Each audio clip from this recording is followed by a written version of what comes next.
and welcome to the Enter the Bible podcast, where you can get answers or at least reflections on everything you wanted to know about the Bible but were afraid to ask. I'm Kathryn Schifferdecker.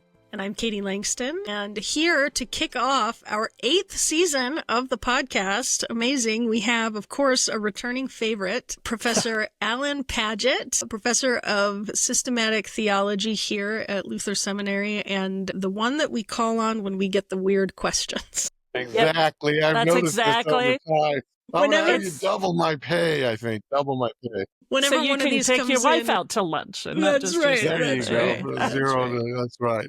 Yeah, we're always like, that one's kind of weird. Let's leave that one for Alan. Yeah, that When they one's for come in. Alan. Yep. That's right. Yep. Okay. Actually like the cultural, philosophical, all kinds of different perspectives. So Yes. the more the merrier on this stuff. Very good. Yes, we love that about you as well. So here we do have a listener submitted question. And dear listener or viewer on YouTube, if you would like to submit a question, you may do so at the website enterthebible.org. Click on the little questions button and fill in the form. So I like this one. It's sort of an apologetic question, actually. And it says, how would you answer someone who asks, isn't believing in God or Jesus like having an invisible or imaginary friend? So you're in a conversation with a skeptical friend, and you're like, and I was praying, and I heard this, and the person says, you mean your imaginary friend told you that? Like that, because that's how those conversations that's where that go. one comes from. Yeah, okay. I think so. So, yeah, is this a mass delusion, Alan, that we all believe in God, but it's all just made up, and it's our synapses firing in a certain way to make us think that we believe? Well, actually, I think I want to start by saying I don't think we should totally dismiss the significance of imaginary friends as if we use that when we're talking about something totally made up. I mean, imaginary friends, child psychologists tell us that it's kind of a good developmental moment to have an imaginary friend. And the imaginary friends have appeared a lot in literature, in movies and stories, from Mr. Snuffleupagus on Sesame Street to something a little more serious like Charlie in that wonderful movie, A Beautiful Mind. Yeah, sure. So I first of all, I would like to say, why don't you just say that it's all your imagination? I would prefer that, actually. It's right. I have a granddaughter, and she has imaginary friends, and she's not crazy or anything. That's just what happens when you're... Yeah. Isn't there a movie that came out just a year or two ago? Ryan Reynolds, right? Imaginary Friends. It's all... Yeah. I haven't seen it. Okay, right. No, it was cute. I think my favorite movie with an imaginary friend is Harvey with Jimmy Stewart. It's a great one. Oh, yeah. Yeah. The giant rabbit. It turns out he's nicer than anyone else in the whole movie. Right. Really I awesome. don't think I know that one. So is belief in God just completely imaginary, something that our psyche throws up? Whether you want to read Feuerbach back in the past or Freud or whoever's your favorite skeptic, this is a skeptical response. It's just an imagination. Well, I think we can say, first of all, I don't want to collapse God and Jesus. So let's just talk about, is there a creator God or not? We can talk about whether God loves us another day. All right. So, but what is it rational, reasonable to believe that the universe is created by a God, whether that God loves us or God is beyond person, good or bad, beyond moral categories altogether or whatever? We'll think about that maybe another day. And the answer to that is there's an awfully lot of good evidence that shows that it's belief in monotheism. Okay, and I have to say my terms here right. Monotheism is belief there's one God. It's a very developed theological understanding. It is not natural or typical or normal for human beings to have a monotheistic faith of a very philosophical, scientific type. Mm-hmm. It's true that, it's natural, according to the cognitive sciences and developmental cognitive sciences, believing in some kind of gods or spirits or, that kind of thing is typical and normal and natural for humans, just the way that we grow up. It's the way that our brain, mind, body complex in community with other humans interacts with our environment It's the normal way that we develop a kind of folksy theory of mind or whatever and attribute that to the forces of nature. Okay, fine, Sure. fine. I get that. Okay.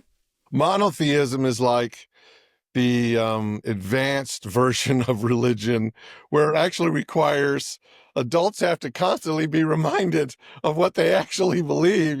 That's why the Lutherans have catechism and stuff, is you have to learn this stuff. It is not normal and typical and just, something you'd come up with yourself. It Right. doesn't just emerge kind of naturally. Yeah. And so if we think of a God who is, the source of all that is, the essence of being, the most alive person, the source of all life itself, who's eternal, who cannot have a creator because he is, or she, or they is the essence of existence itself forever. And so the very idea of that God philosophically means to ask whether this God has a creator is like asking what color is the number 3, right? Numbers don't have colors, and gods like this don't have creators. You're just either they're real or they're not real. But if they're real and they've always been there, they'll always be there.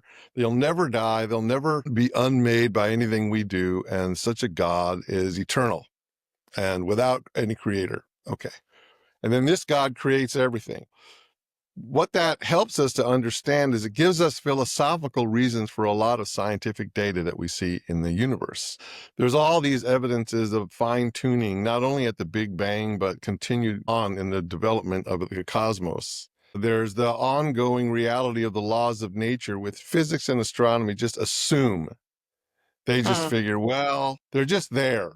They're like, I don't know, eternal ideas that have no creator or whatever. So they kind of give the laws of nature some semi-divine properties, so they don't have to think about where they came from.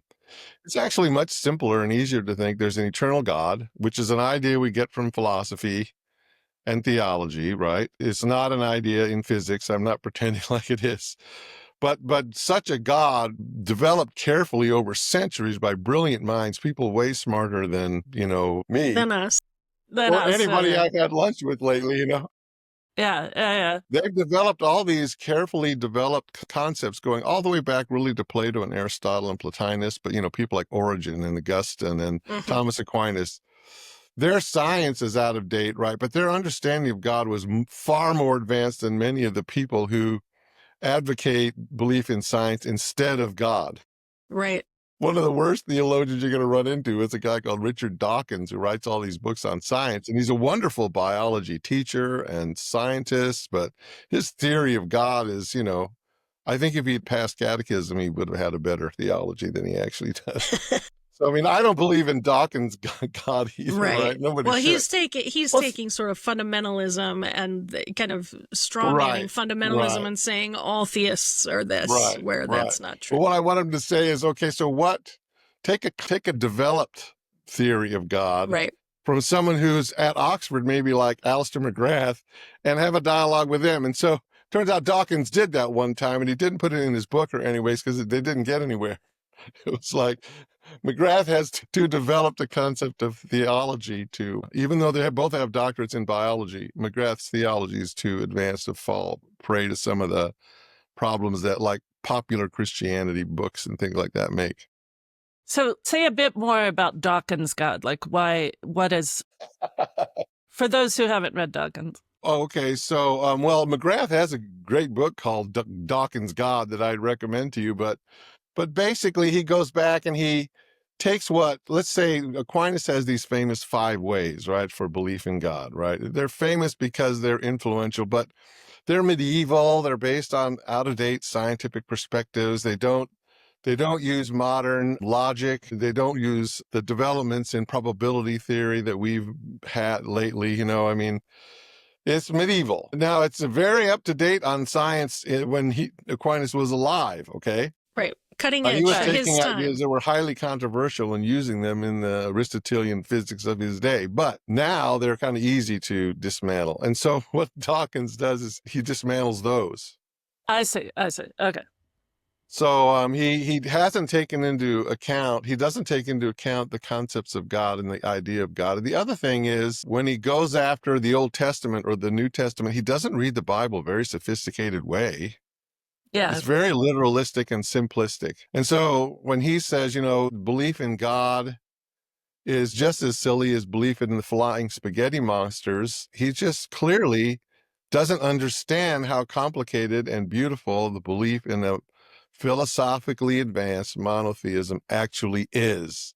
And it's why Hindu philosophers, Jewish, Muslim philosophers, Christian philosophers, for thousands of years have found this to be a beautiful, powerful, explanatory perspective that gives reason to reality and to the world. Dawkins doesn't really have much of a belief in God. He just picks up whatever belief in God is popular and he attacks that. So, and he Right. himself has no unified perspective on who God is or what God is up to. He just attacks these rather simplistic, popular notions from people that haven't been trained in theology or biblical studies. So he doesn't actually have a view of God, I don't think. I think I had heard Dawkins lecture. I was at Oxford for a while when he was there, and they asked him about theology, and he says, theology is not a discipline.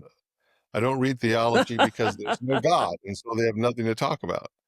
So that's kind of his attitude. So he doesn't actually have a developed, unified That would be concept. like me saying, I don't believe in biology, so I'm not going to read about it, right? And then just dismiss it out I don't of hand. believe in life. Right, exactly. Yeah. I'm just interested in death, so I'm not Right. interested in I'm not going to read anything about. I mean, not that I read a lot of biology, but I do acknowledge its existence. So yeah, I got it. So now I have to say a couple of things here. One is that it's perfectly reasonable to not believe in God. I'm not saying atheists are dumb or they don't understand anything or they're unwise people or even that they're bad people. Because there's a lot of misunderstanding of atheism in Christianity and in popular apologetics. But at the same time, all I want to say is it's perfectly reasonable to believe a complicated, often difficult concept of monotheism. There's one God who is the source of all things without believing that God is somehow imaginary. I mean, now I will grant you that most people don't believe God for those reasons, right? But there have been people, and I'm one of them, that have thought through atheism that they were in and realized that belief in God makes more sense in the long run. However awkward that might be for someone who wants to be completely autonomous and control their whole life and have become believers. So I think, at least the belief that there's a creator God who is eternal, I think that's perfectly fitting with everything we know about the sciences. And you can give some reasonable, rational, philosophical argument for such a God. Not that it's knocked down proof, but it's as rational as any other worldview I know. How's that? It's as reasonable. They all have problems, so. I really appreciate that statement, Alan, and I know that it means a lot coming from you because you were raised in a very secular household with no time or thought or sympathy for religious folks. So yeah, complete lack of sympathy would be a positive way to put it. So say a bit more, like, I mean, I don't mean to make this into your personal testimony, but how did you come? We're out of time. No, I want to How hear did you this. How did you come to rationally think about this as an option even? Like, what is it about the world or the creation, the natural world perhaps, that persuaded you rationally that the belief in God might not be a fantasy or a wishful thinking? I'm not sure I could put it quite the way you did, but I will say this, that I was studying physics and mathematics. I wanted to go into astronomy, and I ran into some difficulties in life and I'd been raised to be a good person, general sort of humanistic values and everything. And I was curious about things like right and wrong or meaning, like the meaning of life or purpose, human purpose beyond the selfish gene DNA, once we procreate, then you might as well die, kind of a understanding of purpose. Right. So, that sort of reductionism, I recognized that was inadequate and that there were questions I had that the sciences could not answer. And I was taking electives, those good old breadth electives, Mm-hmm. I took world religions because I was actually interested in Taoism and was a Taoist for a while. And I wanted to see what the other, mostly Eastern religions were. For some reason, on the West Coast, Eastern religions are way more interesting than anything from the Mideast. I For sure. don't like Judaism, Islam, and Christianity. So Yeah. I'm not Yeah. sure why that is, but I was kind of in the mood there. It was the done thing, I guess. And I took some classes on Shakespeare, which I recognize Shakespeare's writing about relationships, right and wrong, good and evil. What does it mean to be human? And I said, well, the sciences can't teach me anything about this stuff. So that's kind of how I got going, actually. Mm-hmm. It wasn't that there was something in the natural world, but rather I recognized the limitations of mathematics and physics and biology and all the natural sciences to answer some of my, well, now I would say more spiritual, philosophical, moral questions about meaning and purpose and right and wrong and beauty and goodness and things like that. So that's kind of how I got started. Yeah, that's really helpful. So those questions about meaning, life's purpose, right Right. and wrong, beyond Right. just like survival of the fittest or Right. whatever. And beauty. There's the And universe is beauty, beautiful. yeah. The universe is just beautiful. Where does that Yeah. come from? And is that all just, well, I happen to be the kind of animal that evolved on this planet, and so I naturally respond that way? I mean, you could explain it that way, but if you think of the beauty of God and who God is, that's also a good explanation for the beauty of the cosmos. Right. Mm-hmm. Mm-hmm. Yeah. What I like about the way that you sort of responded to this question, Ellen, is that you haven't turned it into a zero sum where it's like, I mean, yes, at the end of the day, there either is a God or isn't, right? Like you said. And that seems right, yeah. Right. Right. But the way that you're framing this is not about, here, I'm going to prove to you God's existence through these 4 fun steps. But instead, it's kind of opening the question up and saying that, that a sophisticated, deeply considered perspective or concept of God is perfectly reasonable within a context, or I guess, what's the word? Epistemology. Like how we know what we know kind of thing. Like, with the worldview that tries to take in different points of view and different pieces of evidence. And it's not contradictory to what we understand in science and, through nature and things like that. I mean, certainly there are perspectives of God that would be contradictory. And I think we've had episodes like that often with you, Alan, because of your interest in the sort of, intersection between science and faith, where we've talked about, do you have to believe the Earth is 6,000 years old, or can you believe in the Big Bang and in evolution and still be someone who, reads the Bible and cares about it and believes in God and in the Christian God, right?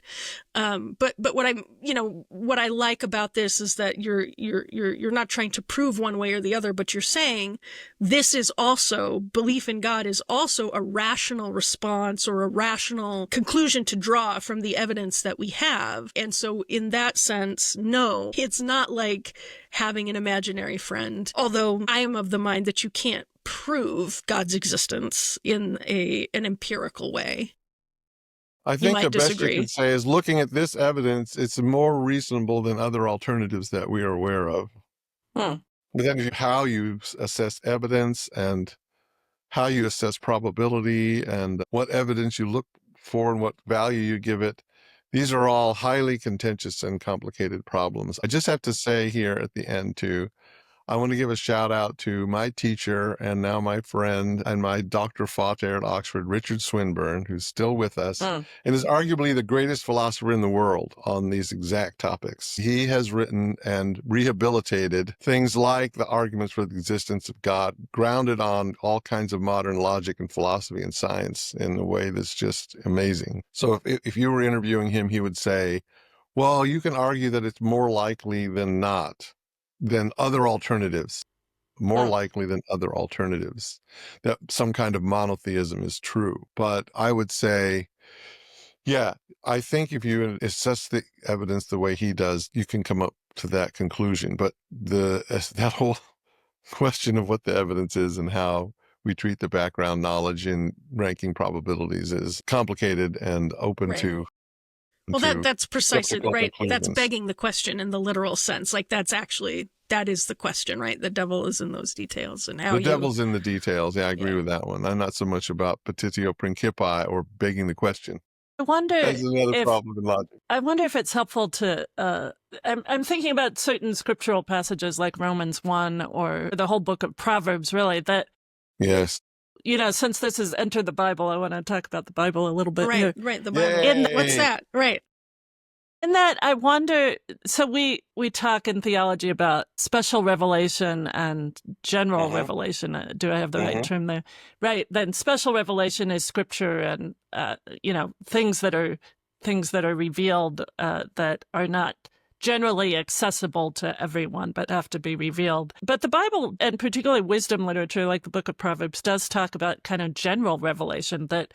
And I think that's somewhat what you're getting at. Correct me if I'm wrong, Alan. But right, if we observe the world around us, you mentioned beauty before as something that is hard to explain. If you don't believe in a deity, right? The beauty of the world, the laws of nature, the way that ecosystems run, the way that planetary systems exist, right?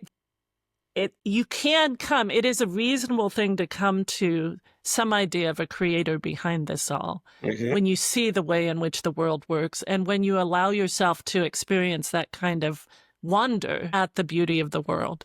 I know many people argue, right, when you see the evil in the world or the bad things that happen, it's very hard to believe in a God. But I think it can also be said that when you wonder at the beauty and the order of the world, it's hard not to believe. Is that fair to say? Yeah, I agree with that. And many people have agreed with that. But I also think that here, Martin Luther might actually have an insightful thing to point out, which is our that... Methodist Says friend our says Methodist this? friend. I'm sorry, Yeah, our yeah, that's Wesleyan right. friend. Go ahead. Well, yeah, I know a little bit about this other old dead German monk dude also. Yes, you do.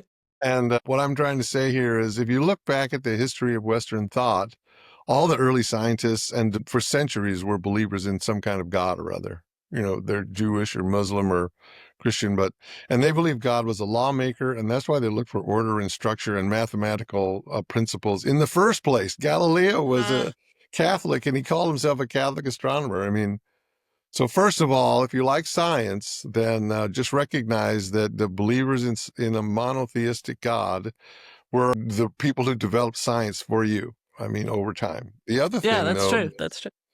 that what you can get to in general revelation is a God who creates, but not a God who loves us. No, that's true. You can't get that through general revelation.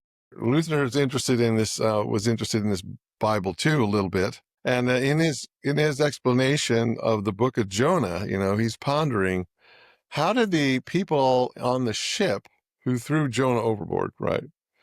How did they believe in a God? Because they clearly believe in some kind of God or other, but they're not Jews. They don't know who Moses is. They don't, And Luther talks there about how you can know the God of creation, right? But that's a scary God. That's a God of justice who looks at you and says, you're a sinner. I am the holy God. You're in trouble. In fact, you should probably jump in the big fish with Jonah because, let's get you out of here. And so I think Luther is right about that not everyone agrees with me, including my own supervisor, but I think that the arguments for and against the existence of God can only get you so far. Like some kind of deism or something like that, or, belief in a creator God, we call that deism in the Western tradition. I don't think it gets you to a God who loves you. And so I actually think they're probably right. If you just look at evolution, for example, and you say, does God love me as a human being? It doesn't look like it, On that, notice how I'm saying that's the evidence you're looking at. You're not looking at anything else. Right. No Jesus, no Bible, no... Right. Let's just look at, the evolution of the solar system and biological evolution. Does that God love us? Doesn't look like it. Maybe God loves life. Sure. Right. But loves me? No. So I think that is a problem for the God of the philosophers, to use another phrase that's very useful from the good old Blaise Pascal. And so, I would say you're absolutely right about that. So the Bible authors themselves, like Paul, who wrote this book called Romans, and there's like in the beginning part, he's saying, how do these Gentiles, the non-Jews, know all this good stuff about God? Well, they just can see the natural world and they understand there's a God like this. And so it is, in many cultures, they've developed some form of monotheism over time. That's interesting. Even in China, it's much less common in China, but there have been philosophers who developed something close to monotheism. And also in the Indus Valley tradition, we call it India, Indian philosophies, they developed a Hindu version of monotheism. And so I think that general revelation, as you defined it, does make belief in a creator God rational and reasonable as other worldviews. And it doesn't respond to the problem of evil and suffering. And really behind all that, I think, is, does God love you and does God love me? It doesn't answer at all. And for that, Luther's right. You have to go to Jesus for that. Yeah. Right. Which we said would be... He would say the cross, but yeah, exactly. That's what I was going to say, like precisely to the cross that you have to go. And we did say that would be another topic for another day. Maybe another podcast on that. Although we have please. Someone else, not Alan. He doesn't want to. No, I think, do we have an episode on the problem of evil with you, Alan? I feel like we do somewhere. Yeah, I'm pretty sure we do. Yeah. So that is the next step, right? It is. It is the next step, and it is, and the cross is the bridge, I guess, to get you there. Yeah. Amen. Yeah. But we digress. Well, thank you so much. What a good and rich conversation. I learned a lot from this one. I haven't spent a ton of time in science or, philosophy. I try to read philosophy and then I get all confuzzled. Confuzzled. But no, it really was helpful, Alan. Thank you for thank you for sharing welcome. Your perspective. I admire both of you very much, as you know, so it's just a pleasure to talk with you both. Likewise. And thank you to those of you who have been joining us on this episode of Enter the Bible. You can get more wonderful conversations like this, as well as commentaries, resources, maps, courses on every book of the Bible at enterthebible.org. And of course, if you enjoyed this episode, please rate and review this podcast on your favorite podcast app, or like and subscribe on YouTube. And of course, the very best compliment you can pay us is to share the podcast with a friend. Until next time.